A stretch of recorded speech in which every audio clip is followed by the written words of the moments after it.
ഭൂമി അഥവാ ഭൂമി ദേവി ഹിരണ്യാക്ഷൻ എന്ന അസുരനാൽ അപഹരിക്കപ്പെട്ട് സമുദ്രത്തിന്റെ അടിയിലേക്ക് കൊണ്ടുപോകപ്പെട്ടു.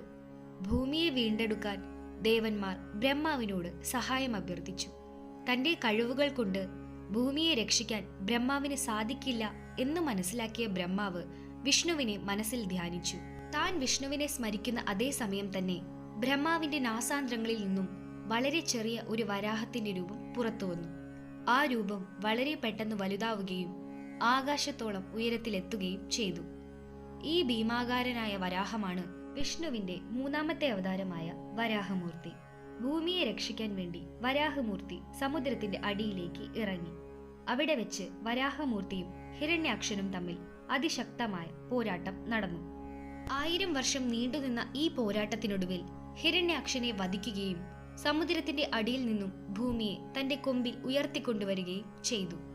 ഇങ്ങനെയാണ് വരാഹമൂർത്തി അവതാരത്തിലൂടെ ഭൂമി വീണ്ടെടുക്കപ്പെടുന്നത്.